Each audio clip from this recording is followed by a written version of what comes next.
It also makes it dynamic rather than static. You're physically moving through all these different interactives, and it supports the art. Everything we do at Cleveland Museum of Art is about supporting the art. It's never technology for technology's sake. It's used to attract and understand, not to distract. Let's discover the Cleveland entrepreneurial ecosystem. We are telling the stories of its entrepreneurs and those supporting them. Welcome to the Lay of the Land podcast, where we are exploring what people are building in Cleveland. I am your host, Jeffrey Stern, and today we are taking a visit to the Cleveland Museum of Art. Our guest is Jane Alexander, who is the Chief Digital Information Officer for the Cleveland Museum of Art, where she is responsible for creating awe-inspiring and iterative digital projects supporting a vision of innovation, of technology implementation, and of digital transformation that exemplify the CMA's mission. In her tenure at the museum, Jane has moved the organization to be a data-driven, forward-thinking institution through championing endeavors like the Open Access Initiative in 2019, allowing the public to share, collaborate, remix, and reuse high-resolution images of 30,000 public domain artworks, as well as the metadata for 61,000 artworks for commercial and non-commercial purposes. Jane has led many iterations of ARTLENS Gallery, originally known as Gallery 1.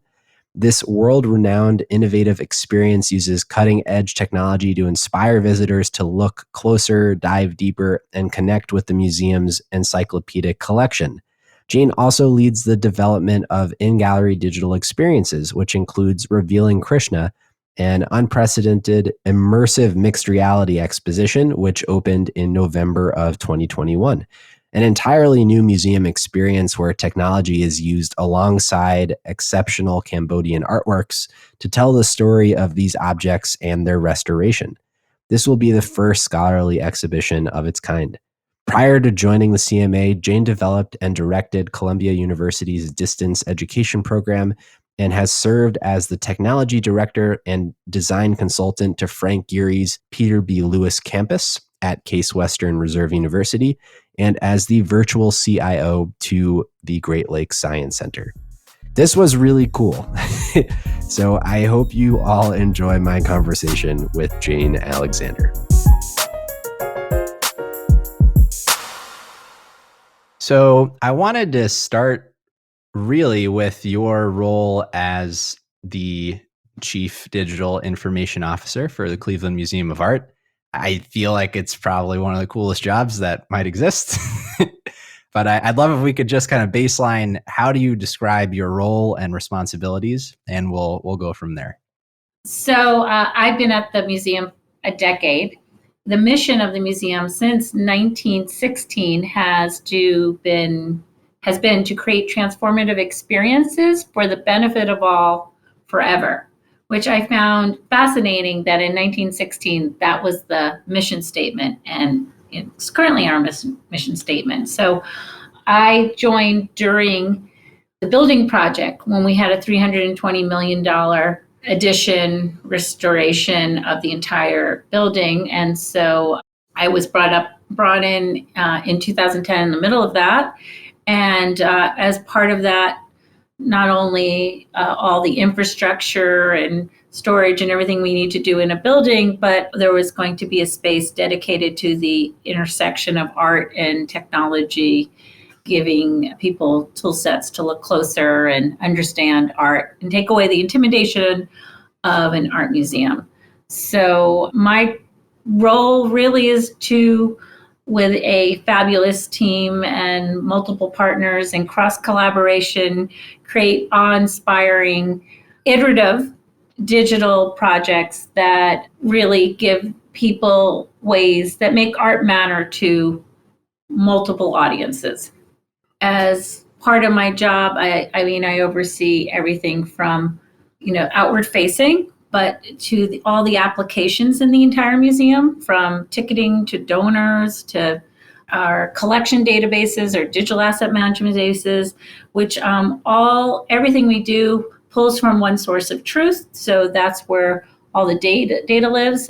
We also oversee all the capture of analytics through all these different systems outward facing and the actual systems themselves.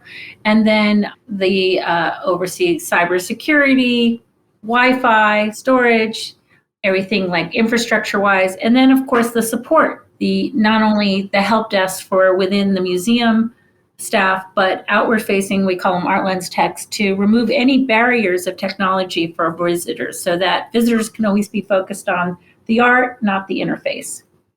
Can you tell us a little bit about what drew you respectively to the worlds of art and technology and their intersection? How did you get to where you are today? Well, I grew up in New York and went to museums all the time, but I don't have an art history degree. I have a applied mathematics and an architecture degree. So I love the spaces, but I myself, except for reading the didactic next to the artwork, really didn't know what else to do. And then also having, now my girls are all young adults, but 10 years ago, even we had always, from when they were young, gone to museums. It's great space. And we would do different things to get the kids to look closer. And one game I used to play is Find the Baby, because in art museums, there's lots of babies in the quite a few babies. There's babies all over. So the idea that I had the opportunity to think differently and give people an introduction so that they truly could understand how to look at composition, be it abstract composition or geometric composition, that they could understand symbolism, that they could understand that there's an actual purpose to art objects, and kind of all through gameplay. And with these, and even just get familiar with the collection through creation and deep diving. And by having those tool sets, you'd be able to go into the galleries comfortable and not only recognize artworks, but be able to dive deeper at a different level. Yeah, there's a lot of topics I'd love to explore with you here about kind of this intersection of art and technology and innovation. But I want to kind of pull on something you mentioned at the beginning, the idea that I don't have the phrase verbatim, but that this vision is about the future and kind of forever into the future. And in many ways, I think from the work that I've seen from you and from the museum is about kind of creating the museum of the future and experimenting with like what that actually looks like. And so I'd love to just maybe start with some context on some of the projects that you've overseen, and we'll kind of go deeper onto each of them and explore them, because they're all really interesting in their own right, but just to kind of level set for everyone listening. Well, yeah, I've had, as you said, I have a dream job, and I've had the pleasure of really doing things that, our art museum is, I really will say it's the most digitally innovative art museum in the world. I've been lucky enough to gone everywhere, and, we really have been experimental, but iterative. We constantly build on what we learn. We don't do any one-off projects. A lot of times museums get a grant and they'll do some gadget, and it's sort of out of date before it even launches, or the content isn't easily updated, or they've hired a firm to do it and now they have to spend more money. And so from the very beginning, when I took this job, I knew that hardware changes all the time. And in 2010, when we talked about even the app that would have every object in the museum at all times. So museums' artworks go on and off each week. Like 200 objects can change what's on view all the time. And so wouldn't it be nice if you had a device that wherever you are, it would let you know where you could have, but you could create your own, you could personalize your tours, you could look up any information, you can find where you could go, and that it would connect to that big visualization of our collection wall, that anything that you see, it kind of democratizes the entire collection. And when you choose something, it is saved directly to your phone. And then the phone could take you directly through the piece. At the time, it was like, well, are people even using iPhones? Our audience back then was 55 plus. And it was a year, I will tell you, in 2012 when we launched, that everybody was getting an iPad, it seemed, for the holidays, because they would bring it into our ARTLENS techs and ask them to download ARTLENS. The hardware is changing all the time, so it really has to be about the back end. It has to be about how you're setting up your content and how, and that everything is API driven.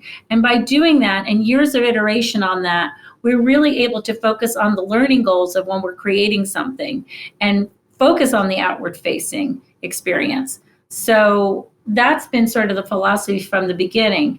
In 2016, we began to redo Gallery 1 and changed everything to ARTLENS Gallery. And we did that because I had begun to notice that we had these beautiful interfaces in the main space. The ARTLENS exhibition combines actual masterworks with digital, so that you kind of play something, get the concept, and then go and look at the art, see the art, play the game, and look at the art again, giving you a way to look closer. And I noticed that you could have the best interface in the world and people are intimidated. They overthink interfaces. Meanwhile, my daughter at the time was 8 or 9, and she would take my phone and download Angry Birds, and I'd be like, who taught you that? Who taught you how to play that? She was like, no one. And I realized that digital natives, the way they learn is that they kind of just touch and move, and if their brain kind of is like, they get it, and then they start over and they play. And I thought, what if we remove all the interfaces, remove all the touch screens, and make everything gesture-based? And like, could that happen like without alienating our non-digital natives? And what we found, and so 2016 and 2017, we redid everything to remove the touchscreen, and we actually engaged the digital natives that we weren't really engaging the first time, and more people were now interacting, because if you design something well and they watch how it works, everyone plays. So all different ages could work that way. So that was a big change in how we thought about ARTLENS Gallery. I will say other things that we've done and that's ongoing, and we're always thinking, and honestly, in the next year, we're really thinking about, again, the Museum of the Future, and with everything that's been going on, how do we make a museum multiple voices? How do we make art relevant and matter to more people? So during, March 2020, when the museum closed down and we went home, lots of museums were putting up, videos they had made and those sort of virtual Google tours. And to me, those weren't relevant or engaging. So we really took on thinking about audiences from home. Everybody from how are we going to keep our members when they're not able to go to the museum? What do members need versus what do all these teachers and students and college students who are now working from home? What about all of us? What about workers where they work, the place, those moments, those water cooler moments, our team, works at an art museum where there's all this art around you. What can we create for them? And we ended up doing a few using artificial intelligence games. We did videos at the very beginning from curators from home on what's on their mind. And it was everything from, they would pick an artwork and talk about loneliness, or they would talk about the need for a haircut from a Grecian urn and everything that was going on. And then as the world opened up a little and the museum was open again, we went back into other types of videos. And when the museum was closed, we also had a set of conservation videos, because even though we were all home, people still needed care for these artworks. And so we constantly did different things as things were changing, making things relevant. And I do remember in the fall of 2020, when we all thought that by the fall, all kids would be back in school, college kids wouldn't be online. And we created ARTLENS AI, which I'm really proud of, and I really recommend taking a look at, which it was share your view. And so you were no longer in the classroom. So you take a photo from where you are and you upload it to ARTLENS AI, and it matches it with an object from our collection. Everything we do, because it's API driven, automatically takes you to the artwork, and then all the metadata and all the videos and things that are associated with that. So We constantly are always thinking about audience. We're thinking about learning goals, and we constantly are innovating and iterating on things we've already learned. And I guess the thing right now that's super exciting we have a state-of-the-art exhibition called Revealing Krishna. It is this scholarly exhibition about the exchange of fragments and the cooperation and stewardship between the National Museum of Cambodia and Cleveland Museum of Art. Basically, we have an object, our Krishna, which was, that different parts were found in the 70s and conserved, and it was in the galleries. And through technology, and in 2014 through 16, they realized that it was conserved incorrectly, and that some of the parts were belonged to a different sculpture. So we actually exchanged fragments to the National Museum of Cambodia reconstructed the object, and we did. Very fascinating, but very hard for an average visitor to walk into a gallery and see fragmented sculpture and understand the story. So I worked very closely with the curator to say, this is a chance that mixed reality can make a difference. Non-Western shows aren't usually as popular because people just aren't aware of the artwork. They don't have a relationship with it. So we created a couple of goals.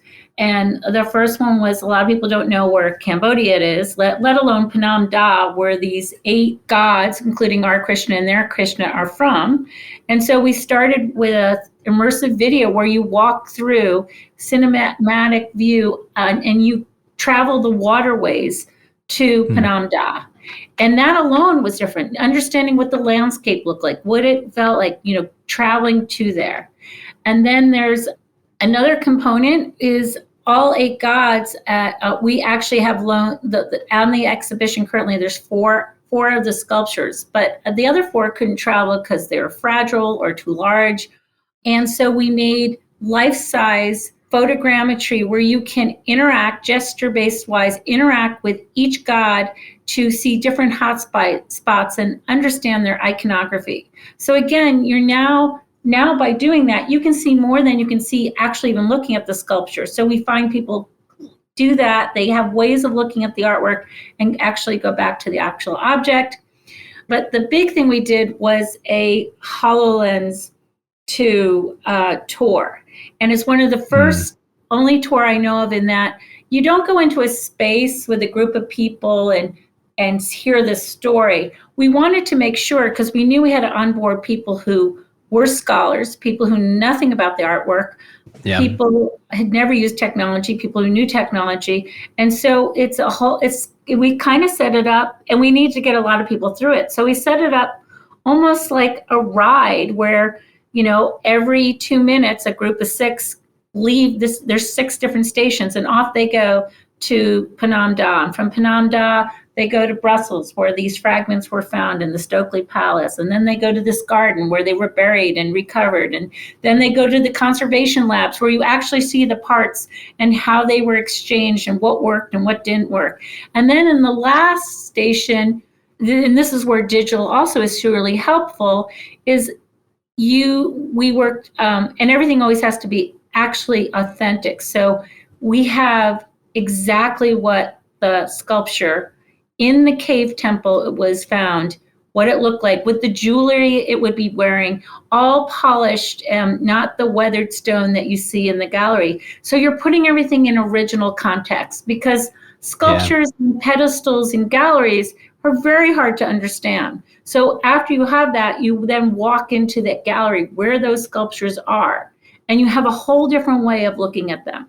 Yeah, it's really such a cool idea, because I remember I also grew up in New York and went to all these museums, and you get these guided tours and they bring you through and they tell you the stories, but you have to make it up in your head what it all looks like, and the size, the scale of it, all the context around it. And I imagine it's just kind of this fascinating experience to actually kind of experience it as it was in the context with all of this other information around it that is accessible in a way where you don't have to imagine what it looks like.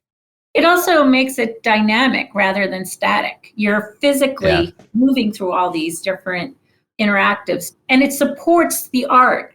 Everything we do at Cleveland Museum of Art is about supporting the art. It's never technology for technology's sake. It's used to attract and understand, not to distract. And so, I mean, the word immersion is everywhere right now, including like a immersive Van Gogh. And when people say, "Oh, I'm not into it," ours is very different. That is, a lot of projectors and a 30-minute video made from images in Van Gogh's collection. But ours is always about creating things that bring you to the actual art, bring you to understanding, bringing you to learning more. And it's not just, which is fine. Sometimes an experience by itself is fine just to sit and watch. But this is really, we create tool sets to bring you into the experience and start your relationship with that object, and hopefully with the entire Cambodian collection and all of our Asian collections. Yeah, no, it's a few things there I wanted to ask you about, but that idea you mentioned of designing for the digital native, it feels like very clear what the use of technology unlocks and affords that kind of the traditional museum experience lacks. And one of the phrases I kept thinking about as I kind of prepared for our conversation today was state of the art, and how it's just kind of funny that the word art is used to refer both to art and kind of antiquity, but also truly the most future state. And I thought it was kind of fun because what you're doing is kind of stewarding the past and history, but also, like you're saying, like it's for the art and not for the technology's sake. It's about accessibility to the art. But with that, I wanted to ask kind of about a few maybe specifics, because I don't, my sense is that most people probably don't think about museums as highly innovative organizations, but obviously how you think about it is very different. And so one of the ideas you mentioned was kind of this iterative process.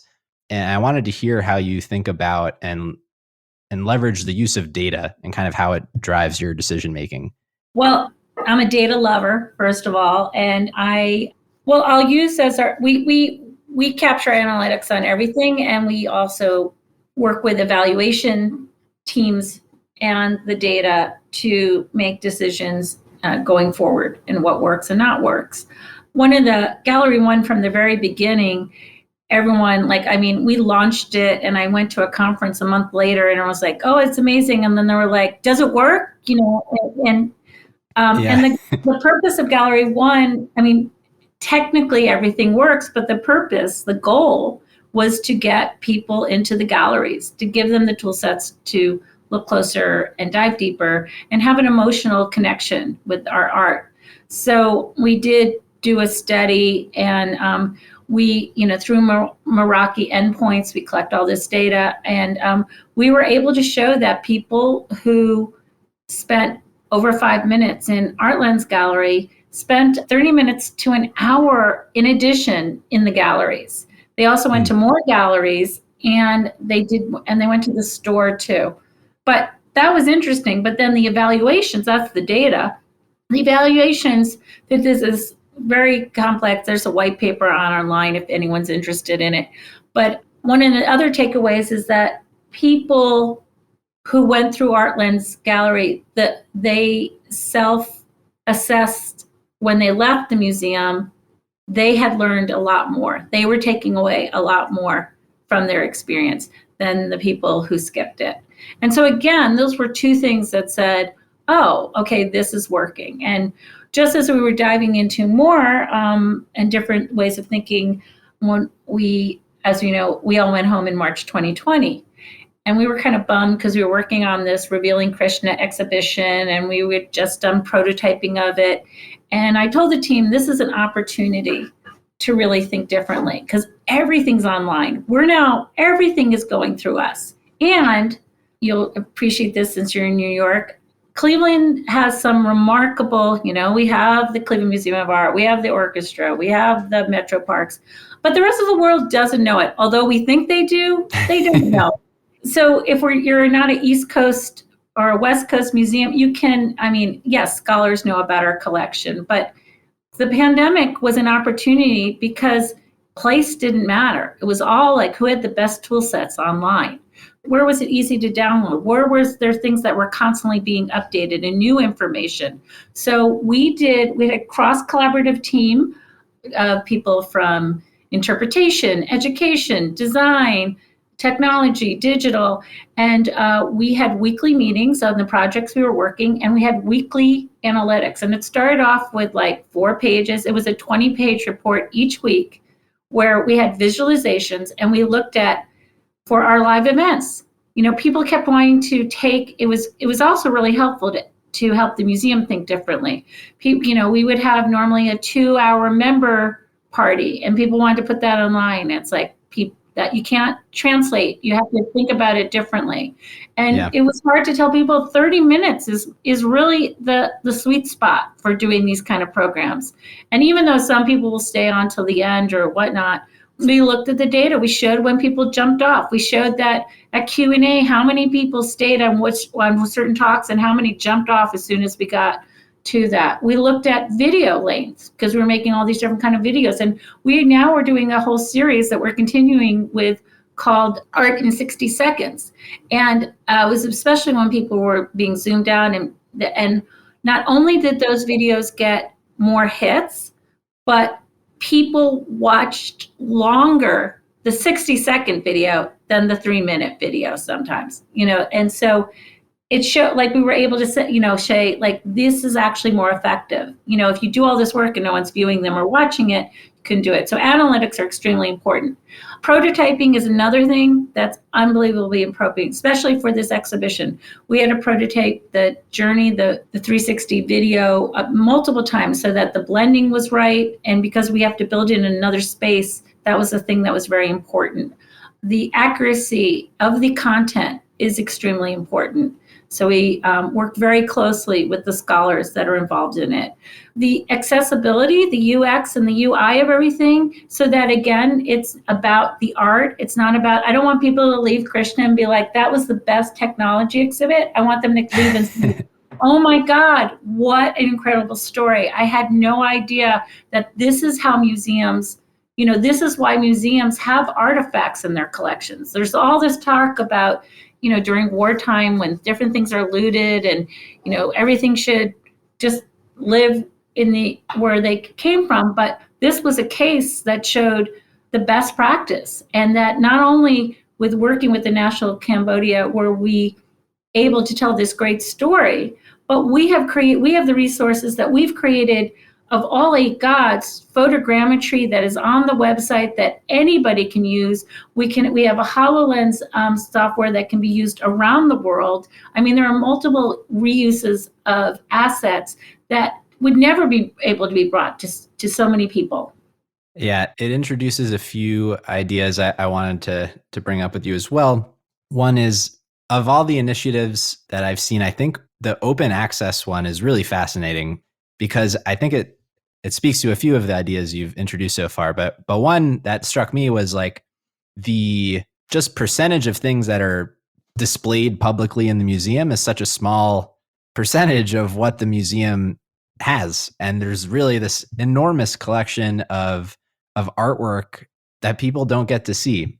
And perhaps you can just describe a little bit what the open access initiative is, but it really seems to be innovative in a lot of fronts, both in terms of how people like myself as a museum goer get to interface with art that they wouldn't get to see otherwise, but also the legal framework around it, like Creative Commons, public domain, provenance, all these kinds of things. So I'd love if you could just maybe explain what it is and why it's important.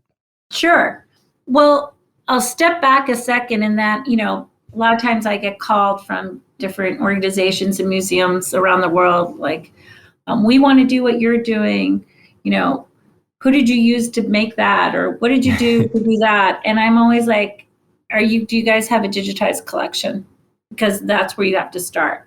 You have to start with digitizing your collection. And before I came, during the getting in 2007, when the building project began, they had to take every object off view.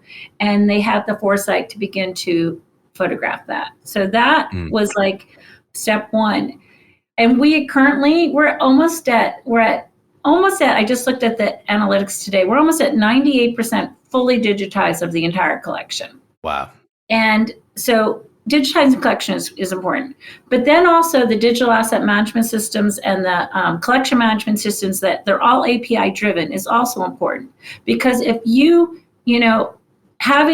making sure your data is clean and it's reliable, but being able to pull from it means that as the data changes, as a curator finds out that discovers it's a new date, or writes a new didactic, or realizes that there's a different title to this artwork, you don't have to update it anywhere else. It updates everywhere. It updates on Collection Online. It opens up in our open access. It opens up in the 20 different interactives it can be in. And so by having one source of truth, it's also easy to know that everything is always accurate.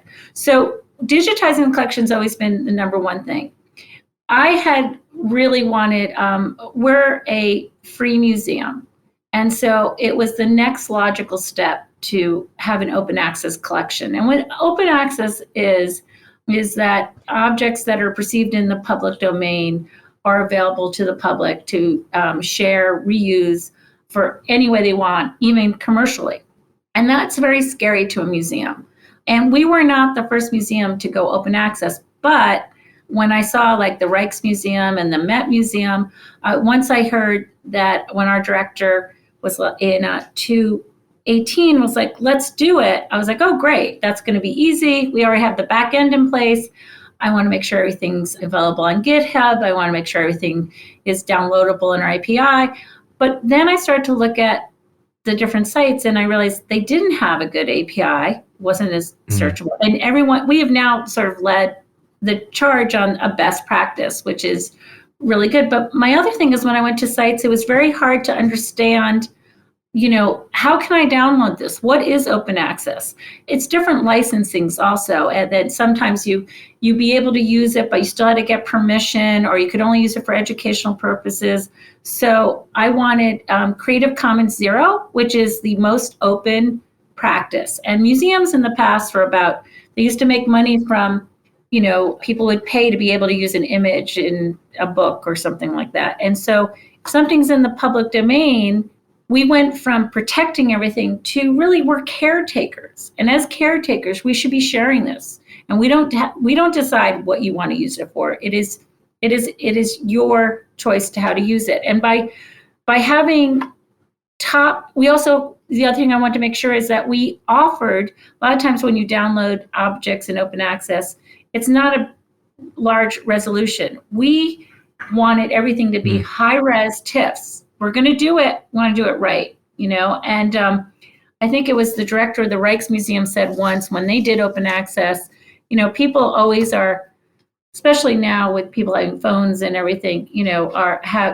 use kind of the wrong image of an object of a masterwork. So why not us provide the actual correct image, for the public?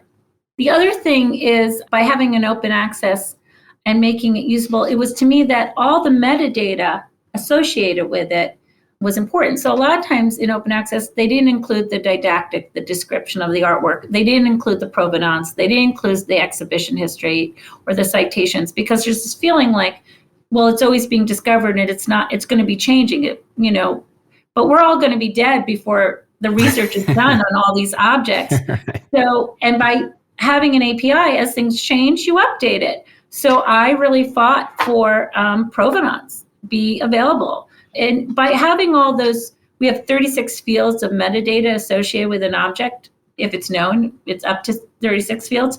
By having that along with the image, you actually keep the scholarship, the thing that people are scared about with open access. And we're in multiple repositories now. We were just looking at Wikimedia this last month. They have Art of the Month, 3 objects, and they picked 3 of them were right from our collection. And we had, I'm going to say the wrong number, but I do know, like, we've had 8 million views from Wikimedia alone on Cleveland Museum of Art's collection. So we're becoming a resource for everybody to use, for not only scholars or teachers or museum goers, but it can be used in multiple ways. People use our collection for visualizations. NASA used it for a visualization project that, wasn't about the art, but was about looking at the use of metadata with art. So it brings, again, it makes our objects and what makes art matter to a lot more audiences, and not just from the voice of the sort of the single voices, but multiple voices. Yeah, I think one of the really powerful and cool things about making stuff open is that people can build on it, and it's not, you don't always know what they're going to build. And those are some really interesting examples. I was wondering, like, of the things you've seen people build on top of this stuff, what have been maybe the most surprising projects or things of that nature? During COVID, when everybody's Netflixing and streaming, I did not see it myself, but my two amazing project managers and my daughter, the show Bridgerton, which was like the #1 show on Netflix at some point during COVID, had two of our artworks in it. Everyone saw it. Everyone was going crazy. The interesting thing, when you looked at the analytics, the ticks to the actual artwork went way up. People saw it and they actually went to the collection online.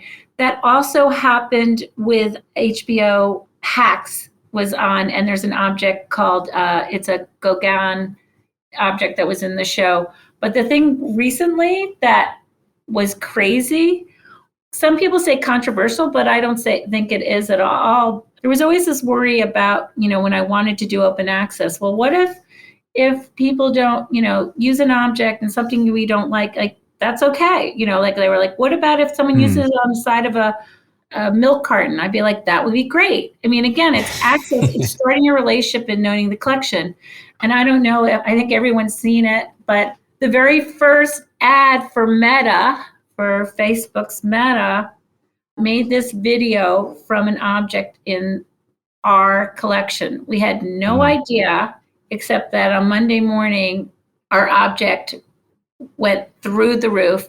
It then the next week had all these articles about the company and Facebook and all of this. But meanwhile, they would mention, and the object is from the Cleveland Museum of Art. And so that object by an artist who was a little crazy in his time and was actually a tax collector, I almost think he would have, like, his object, and he's a famous artist, but was like looked at constantly. And it's the top one. We just went through the analytics. It's the top object looked at. And I think that's great, because people were like, this ad, it's so awful and Facebook's evil. And, I just saw comments online. But what I laughed about was, but everybody went to the original artwork. Everyone went and looked at the original artwork, not the animated version of it. So I think that's fabulous.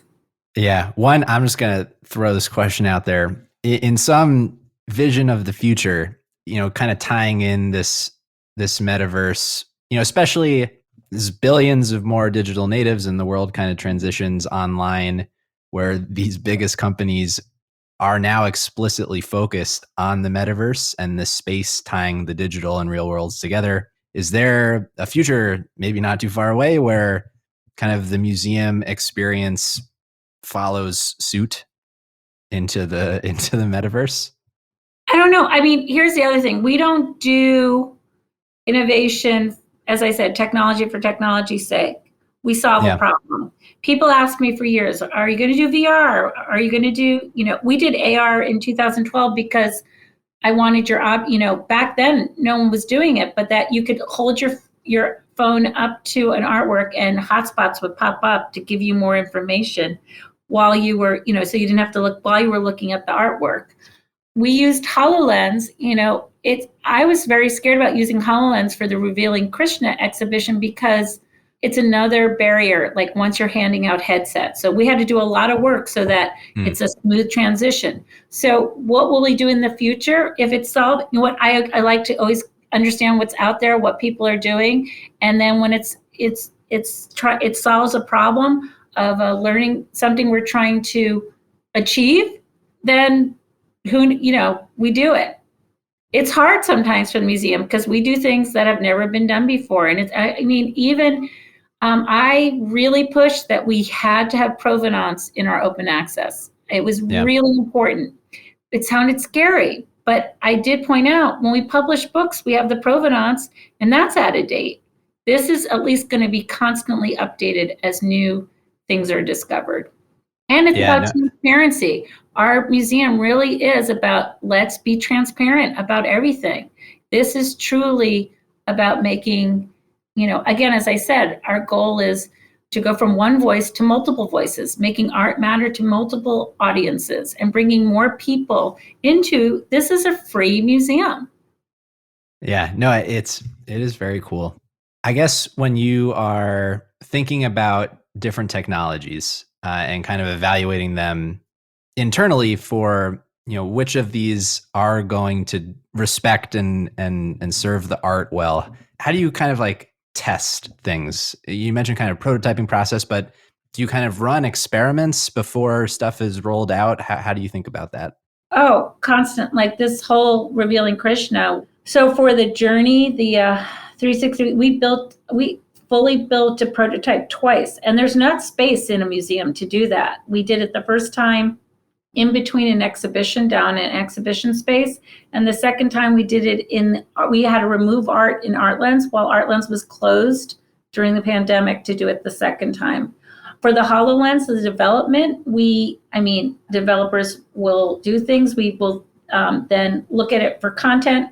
We'll look at it for use. We'll bring people in who haven't seen it or done it, see how that works. When we moved to gesture-based, we filmed, it said you're being filmed, and we had one art object, and we had a wall right before you went to ARTLENS Gallery, and we said, we are learning new technology, we're testing. And we not only had an evaluation team who talked to people and watched what they were doing, we also had a camera watching what people are doing. And it was really interesting to me. There would be, I remember this mom, she probably had a 6-year-old, and you have to kind of put your hand up to kind of grab the object and put it in the Oculus. And the mom was just kind of didn't know it was just moving her hands. And the boy took the mom's hand and put it there, to show her. Yeah. And the other thing is we don't want to create things from scratch. We look at UX and UI that's already in place. When we went on our visualization wall in 2012, the hearts for favoring was already happening on Instagram, or we change how are people using things, and then we improve on it, or we think about what makes it better. So we constantly prototype. We test, we iterate, we evaluate, and we don't just we don't just like throw something out. But what's great is when we have something in place, we can then update and change, like the way our games and stuff are set up in ARTLENS Gallery right now. We can change content themes and do other different things that are easy. We don't have, it can just go live because the actual functionality of the interactives has already been tested and are working. Yeah. At an industry level, how do you feel the state of museums has been post-COVID, and how many are trying to follow suit with what you're doing? What's kind of the lay of the land there? Well, I do think COVID took a lot of people by surprise who weren't investing too much in digital innovation. As I said, because of open access, because of our digitized collection, because of our back-end systems, and because of our API, we were able to pivot really well.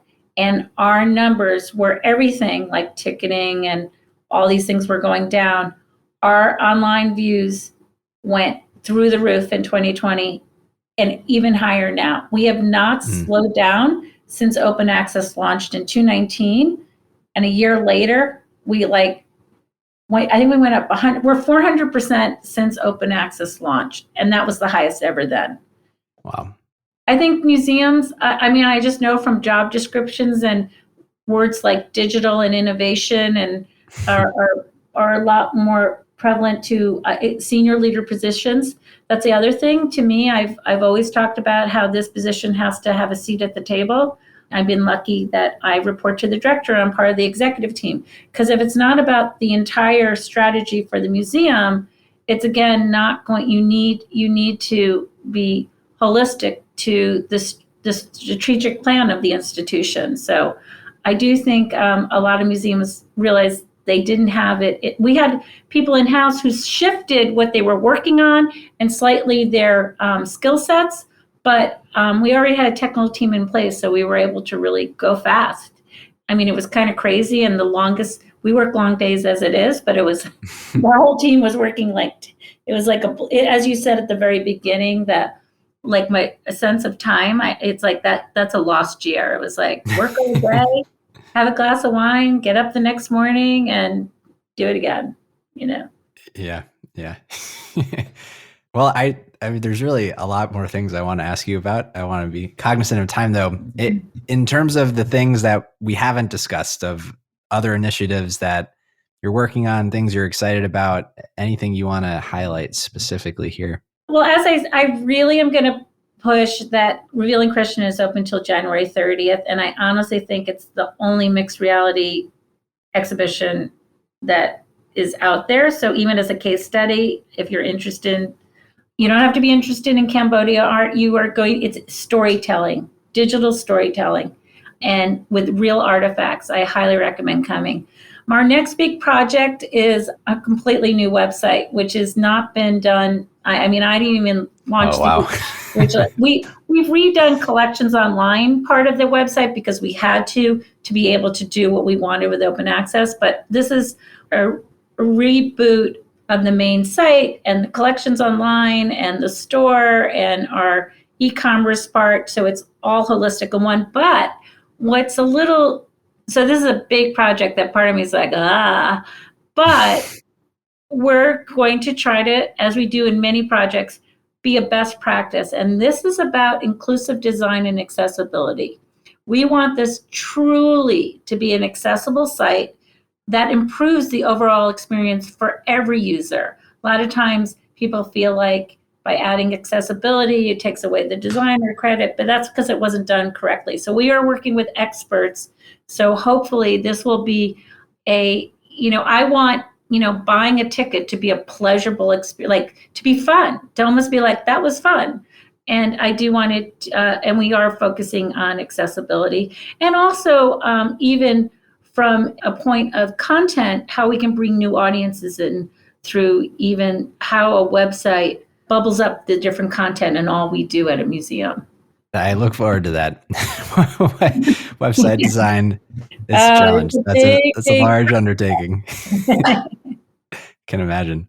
Well, the closing question we have for everyone that comes on is not necessarily your favorite thing, and I'll make this one a little different for you. But for things that other people may not know about, your hidden gems in Cleveland, but then I'd also love to hear your hidden gems of the museum. Okay. Well, in Cleveland, it's funny because it's not, when I moved to New York, from New York in 1997 to work at Case, I thought it was only going to be like a 3-year project and I would then go back to New York. And my first question was, where's the lake? And I lived on the east side. My kids all went to Shaker High School. And it was amazing how many people really didn't access the lake, and when my kids graduated, I lived right on the way. I have on the 25th floor of a building right on the lake. And it's unbelievable. It's just an unbelievable resource. I face downtown. I see sunrise every day. I post way too many images of sunrise. And in fact, which is kind of fun, because I do that all the time, I was asked to do like a mini little art show on my sunrises from which is funny because I don't consider myself an artist, but to be in an art show as a technologist.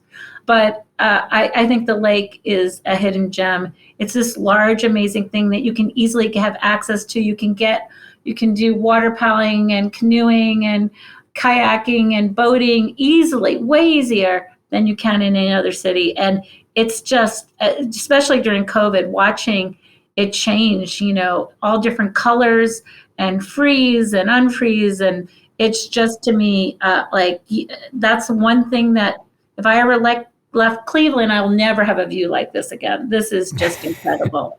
So that to me it's large, but for some reason it feels hidden to all of Cleveland. And then a hidden gem in the Cleveland Museum of Art. Oh my gosh, there's so many aspects.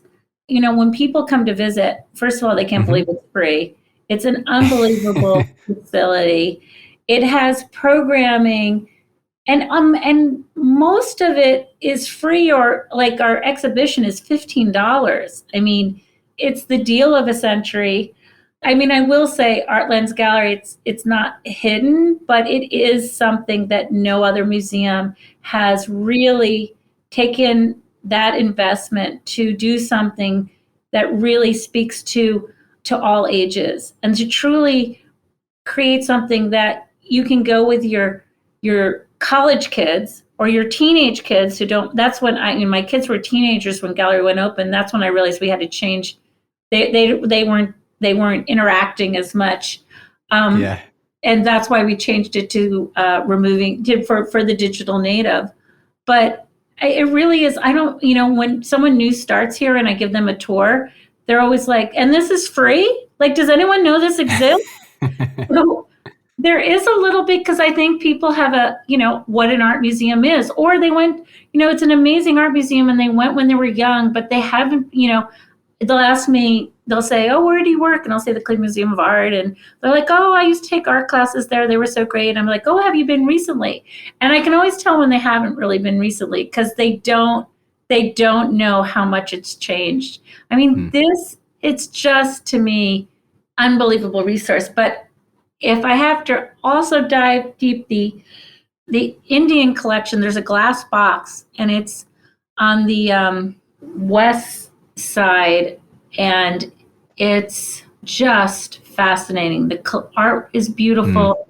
It's all glass. You see, especially in the fall, to me, it's just magical. And there's never a bad day. When you're frustrated, you just kind of go walk through the galleries. But that is, to me, something that I wouldn't have been something I would have looked for. And I find it, really moving. And then, of course, again, I don't know if this is hidden, but Stargazer is my favorite object in the collection, and it's beautiful, and it's so tiny, and it's one of the oldest objects in the collection, and she's just amazing, and I fall in love with it every time I see it. So, but I mean, there's the thing about it, there's something for everyone. There really is. There is, yeah. It is. It's a pretty special place for sure. Well, Jane, thank you very much for coming on and sharing all of the kind of inner workings of the very, very cool stuff that you guys are doing over there. Well, thank you, Jeffrey, for having me. I hope I kind of get so excited that I just ramble about all of it, but you just have to come and see it and experience it yourself. Yeah, no, I will be again, and everyone should as well. Okay. If folks have anything they would like to follow up with you about, what is the best way for them to do so? I'm like on all social media, but you can find me on LinkedIn or on Twitter I think I'm at Jane C. Alexander. If someone writes me, I'll always answer a question. Well, thank you. Thank you again, Jane. I really appreciate it. Yeah, great. Thank you, Jeffrey. Thanks for asking me. This was fun. That's all for this week. Thank you for listening. We'd love to hear your thoughts on today's show. So if you have any feedback, please send over an email to jeffrey@layoftheland.fm or find us on Twitter @podlayoftheland or @sternhefe, JEFE. If you or someone you know would make a good guest for our show, please reach out as well and let us know. And if you enjoy the podcast, please subscribe and leave a review on iTunes or on your preferred podcast player. Your support goes a long way to help us spread the word and continue to bring the Cleveland founders and builders we love having on the show. We'll be back here next week at the same time to map more of the land. The Lay of the Land podcast was developed in collaboration with the Up Company, LLC. At the time of this recording, unless otherwise indicated, we do not own equity or other financial interests in the company which appear on this show. All opinions expressed by podcast participants are solely their own and do not reflect the opinions of any entity which employs us. This podcast is for informational purposes only and should not be relied upon as a basis for investment decisions. Thank you for listening, and we'll talk to you next week.